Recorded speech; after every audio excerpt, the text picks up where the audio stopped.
Welcome back, ladies and gentlemen. This is Zero from TechDragon.info, and today we have another sub Saturday. Yes, it is Saturday once again. It doesn't feel like it. Yeah, never mind that. But anyways, hopefully things are gonna get better from here on in.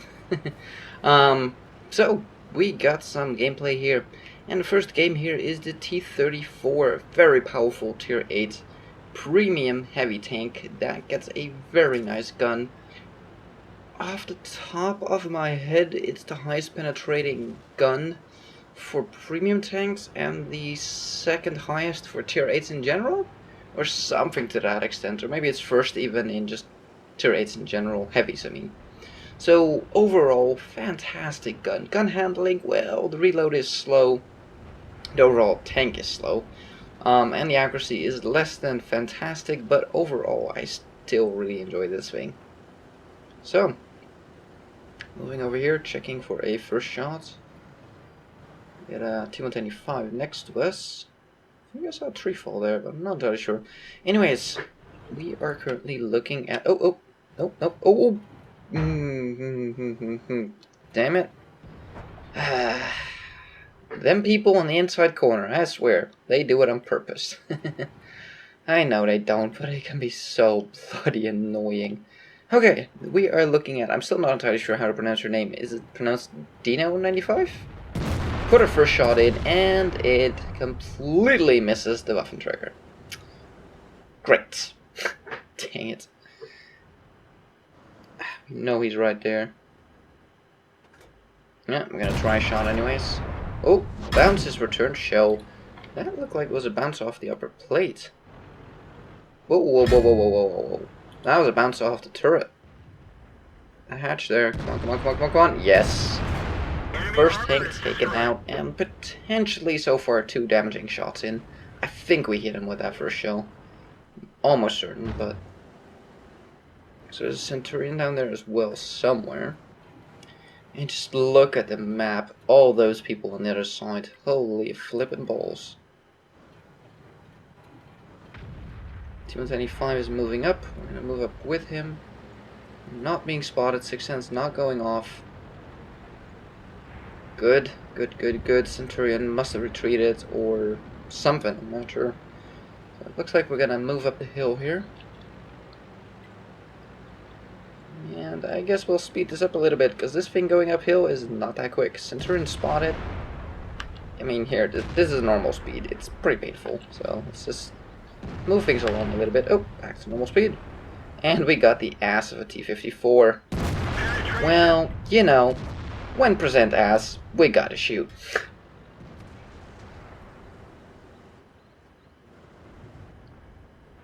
And it does seem like... I hope you pronounce it Dino. We'll just go with Dino. It takes 10 APCR shells. I have actually never used a premium shell on this tank. I don't even carry them. I feel like this tank is more than capable enough. Oh, man. He just pulled up in our line of fire. Ugh. But he does say sorry, and in case you didn't notice, he immediately moved up. Pause this here real quick. He immediately moved up to become the target so that the T-54 wouldn't come around and shoot the T-49 here. So, it's a mistake, you know, it happens. He just came into view, we didn't see him before. And he should have seen us there and, you know, being careful about it. But, yeah, he immediately went up and said sorry, and immediately made himself a target, so the T-49 wouldn't be shot. So, you know, mistakes happen, but I think this was properly handled. And that's always a good thing to do. Puts in a shot into the T-54. We take another shot from him, but we're gonna reload before he does. And finish him off. Good stuff there. Let's go back to the normal camera view here. Got Centurion up there. Are still spotted, gotta be careful here. Tracing a Centurion, there he is. Come on. Oh, you gotta be shitting me. 17 health left on the dude. That sucked. So it seems we're winning this flank, but we're still losing on the other flank with so many people there. There's still a Leopard 1 out here somewhere. T-125 has not really done much. I mean, he's still on his way moving up. Target acquired. Put a shot in. There we go. Got the depression. Put a nice shot in. Let's find another Move back so we target. don't get shot by the enemy T-34. And yeah, this gun hurts. You really don't want to get shot by this gun. That's why I like it. Like, yes, it's a slow reload, and yes, you know, the accuracy and everything, the whole handling is not fantastic, as you saw there. The enemy T-34 missed. But just the sheer amount of damage you do per shell, plus the very nice penetration, just means that, yeah, won't risk it. I can speak. Ooh, we just managed to dodge the T-34 shell there. It just means that even with the fewer shells you put in because of the slow reload, you just do so much damage per shot, because if you hit, I'm not going to say it's a guaranteed pen, but as long as you don't shoot at, you know, weird ass angles and that sort of shit, you're pretty sure you're gonna pen. So it's a case of whatever you look at or whatever you shoot at, you're actually gonna do damage, and that really rakes up on this tank. 2k damage in this tank is very common for me, without too much trouble, and that's just the thing about this tank. I don't know why, but every time I play this tank, I come out with more damage than I thought I did. Every time I'm surprised at how much damage I did. But it's just that sheer amount of damage per shot that really adds up. Oh, nope, didn't quite have the line there. Would have been nice to finish him off. We have a 50B in the back there as well. That would be a nice tank to have dead. Oh, we get a shot. Ooh, careful for the ally, and he finished him off. Good. Still have an IS-3 out there we need to worry about, or flank there. Yeah. E-75 is all the way to our base, we don't have to worry about him, but that IS-3 is more than likely coming for us. Oh. 2 targets lit up. Sadly don't finish him because he had too much health for one shot, but yeah, doing about 400 damage per shot is not bad. Let's take a look, what is the actual... It's 4, right? 420. No, 4. Yeah, 400. So, it's a nice amount of damage per shot. It's more than a Russian 122mm does on average. So, that's just it. The gun handling, people say this thing is highly inaccurate. Well, it is on paper, but once you get your crew up enough to the point where I have it, I think this tank is a joy to drive, and I have a 80% hit rate on it. You just need to know what shots to take and what shots not to take. Just gotta be careful, and don't snipe too much with it. And when you do, wait for a good opportunity, and you'll do damage. So, I don't know. Yes, it's not accurate, but you can just get a good hit ratio on it and still hit a lot of your shells, but just picking your shots. And with the amount of reload on this tank, you know, the duration of the reload, you do have to pick your shots. You just don't have the luxury to just fire at, you know, all the blind shots. You really have to pick your shots, pick your moments, and then go for it. There's an AMX 50B up in front somewhere. Object 263 is going for the WZ. He finished off the IS-3, finished off the WZ, good stuff. Actually, T-54 did, nice shot. We still have a 50B up here, still a very dangerous tank. And a FV 4000 F5 somewhere. Both quite dangerous tanks, so we gotta be careful here. And that AMX 50B by now can be on the other side of the map. So, this is always tricky. You know, going to the last known location, they're more than likely no longer there. But where the hell are they? Okay, there's one over there. Can we actually see him? No, there's a building between us. Oh, we're gonna get a shot. Yes, there. Shit. Oh, nice shot on the move. Normally shots on the move in this thing do not hit. Because of the accuracy. The bloom on this gun is pretty big on the move. There's the FV spotted. Do we have a line? It looks like we should. Oh, there it is. There's the line. Oh, come on.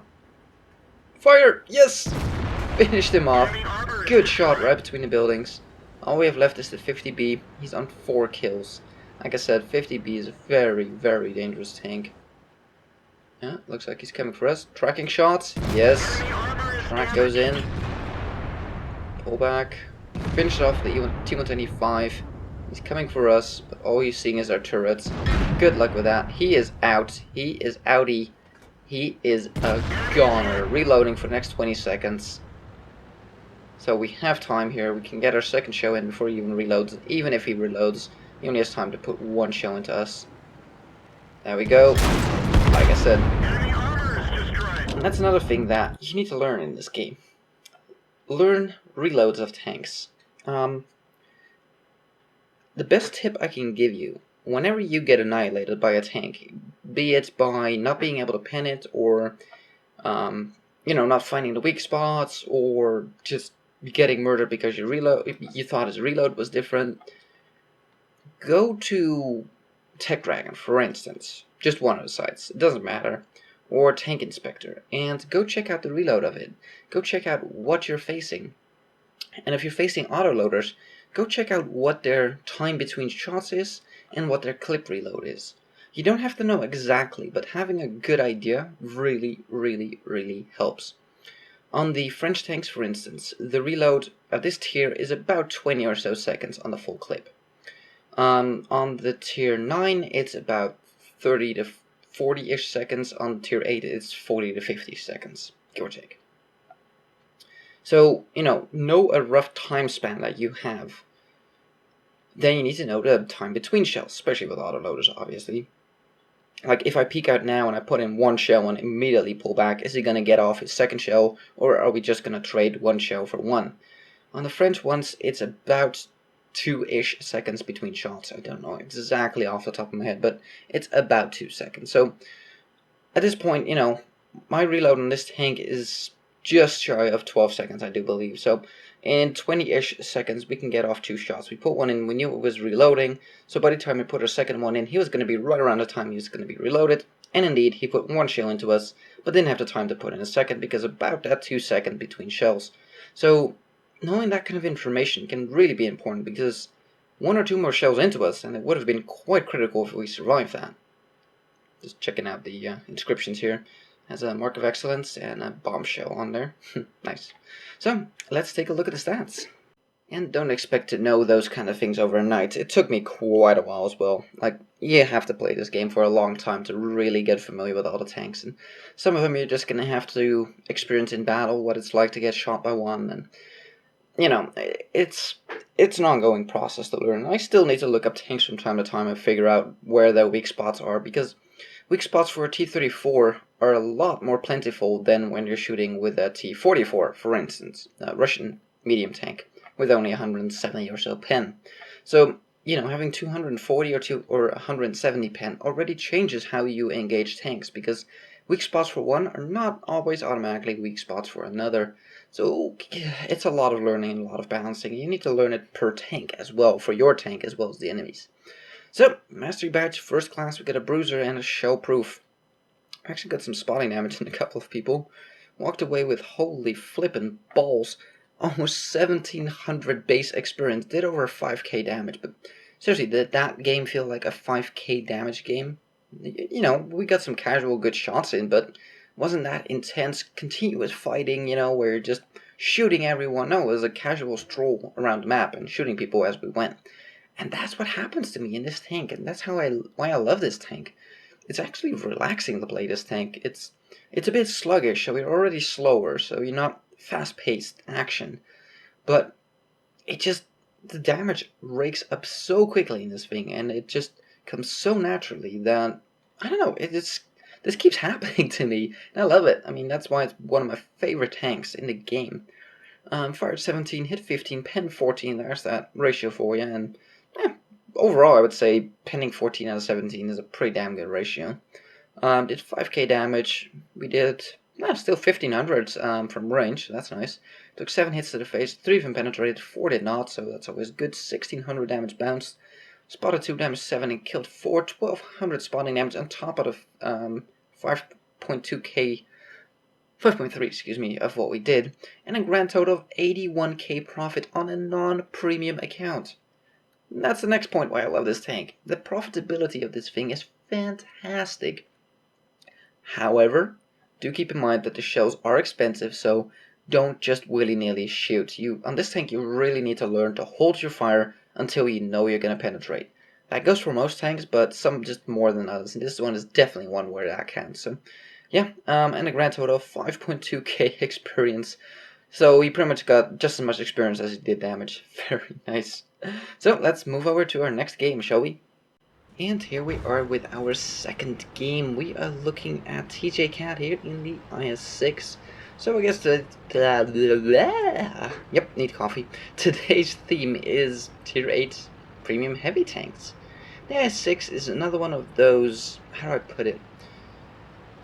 Easy to master, well, easy to play kind of premium heavies. Its armor is pretty true, and you pretty easily can jump into this tank and play it and do well in it.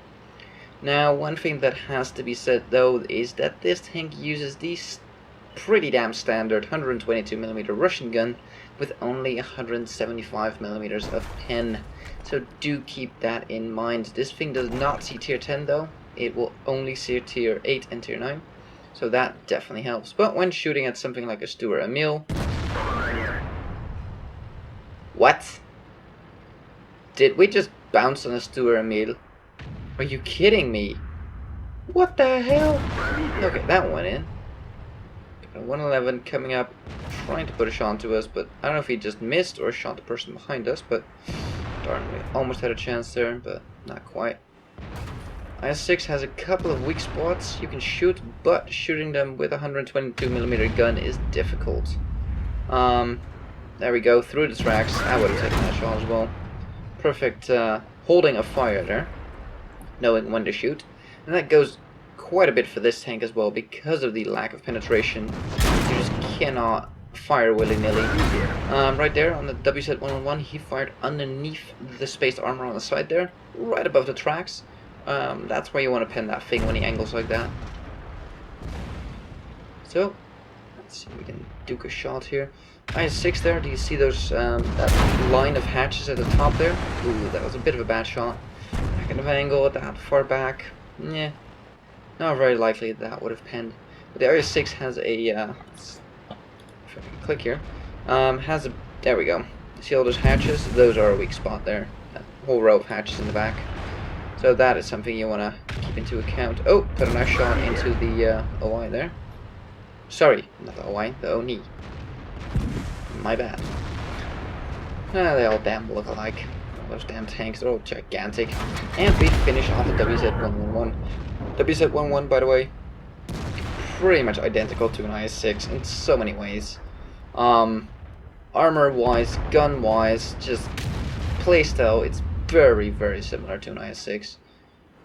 Might be slightly better than an IS-6, I'm not entirely sure. I think the gun handling might be ever so slightly better. I would go for a headshot, there we go. Shot went wide and went on the outside of the hatch there, which is rounded, so that was just unlucky. Let me go for another one of those headshots. Yes, there we go, finally managed to penetrate it. Good stuff there. We still have about half our health. We can take about 2 to 3 shots from an IS-6. Oop, he's down to 6 health. And we can't quite see his hatch, but we got the side of the turret of the Oni. Well, you know, if you have such a gigantic side turret, you're gonna have to put a shot into it. Oh, we're gonna get another chance. Next panel. Yes! Oh, we leave him at 96 health. Would be nice to finish him off. Seems that the enemy IS-6 here does not want to peek out. He's peeking out, trying to go for a low plate. Nah, wasn't gonna work. Yep, and he gets finished off. Ow! Only puts a shot into her face. Ugh, that hurt. Was it 200 damage and tracked? Not ideal. Trying to get into a position here, reloading an HE shell. Oh, and we hit the barrel of the enemy IS-6. Oh, disaster. That stinks. I hate it when that happens. And we finish off the Oni. Still have a couple of tanks here that we have the ass of the Sturrer Mill just fired. There's a Super Pershing, we could shoot more damage on him. Oh, and the gun accuracy just lets us down. We could have gotten a kill on the Sturrer Mill. I'm not sure who I would have gone for. Sturrer Mill, it's a confirmed kill, which is nice. The Super Pershing there is, you know, it's gonna need 2 shots, so, but more damage, so debatable which one would have been the better choice there. I probably would have gone for the Sturrer Mill just to take 1 gun out, so you have less people firing at you, because the Super Pershing was clearly already engaging someone, so there's no chance that he would turn around and shoot us. So I would have probably just finished off the Sturrer Mill and then focused the Super Pershing, but probably meant that we would have gotten 1 less shot into him. And finish off the target P, going for that weak spot, the corner of the tank there. In case you don't know, let's stop it right there. Okay, this spot here. See this corner plate? Let's see if we can get it, yeah. Right there, right alongside the center of my aiming circle there. It's a straight line. If you're at the corner of a tank, even from the front, this is the best weak spot. It's weaker than this flat plate here. So this is always a spot where you want to shoot these things, or just a hatch, but overall, this is the best way to go. And pretty much from any angle you can pen this is super weak. So that is definitely the right place to pen that thing. Only 2 tanks left, and they were spotted clear across the map, so let's speed this up, see if we get any action in, but I kind of doubt it. Yak Tiger 88 gets finished off, just a KV-85 left, he's also over there. I doubt we're going to get a shot at him. It's going to be a shot. Nope, there we go. Let's take a look at the stats. And here we are with the stats. Mastery Badge, first class, we got a Hand of God, a Bruiser, and a High Caliber. So we must have done something, right? Walked away with 1246 experience, doing 3.5k damage, which is quite a bit more than anybody on our team. And yeah, enemy team, the i6 also got top score there. i6, again, like I said, it's just one of those tanks that, when in the right matchmaking, it's so easy to do damage in. And it's the same with the T-34. There's a couple of other tanks that they're pretty easy, but it just comes down to the fact that if you take an FV, for instance, the Tier 7 British heavy premium, that thing only does, what is it, 150, 170? 150 damage per shot, 171 pen, yeah, 150 damage per shot. So to do the same amount of damage, you're going to have to shoot twice, and thus expose your tank twice as often as you have to do with a, for instance, an IS-6 or a T-34. So just the sheer amount of damage per shot really dictates how you have to use your tank to do the same amount of damage. So you only have to peek out once in this tank versus twice in, for instance, that tank, which means that you also risk the chance of getting shot back twice versus once. So these tanks with the bigger guns are just so much easier to do the bigger amount of damage. Now, I'm not saying that it's not possible in the other tanks, because I've had monstrously good games on my FV. It doesn't at all mean that. It just means that overall, it's easier to rake up a higher damaging score on this tank than it is in something with low damage per shot. But totally not saying that it's not possible. And if anything, the lower damage shots but the rapid firing makes it so you kill more, because you have more chances to finish somebody off, and to ammo rack someone, and to set them on fire. And so it does balance out, definitely, but it's just different, and it just makes these tanks so easy to rake up these kinds of scores and walk away with 81k profit. Yeah, always nice, right? And a grand total of 5.7, almost 5.8k experience for the whole thing. Very, very nice. So, that was today's Sub Saturday. Some premium action here. And, yeah, if you have any replays, the email address, I can speak, I need more coffee, can you tell? The email address is in the description down below, where you can send replays, preferably upload them to wtankreplays.com. That's the site you're currently looking at. That just makes it easier for me to quickly glance over the stats here before I actually make a video of the gameplay. So, yeah, I prefer that, and then just email me the link. So, thank you guys for watching. If you like this video, give it a thumbs up. If you want to see more, please subscribe, and we'll see you on the next one.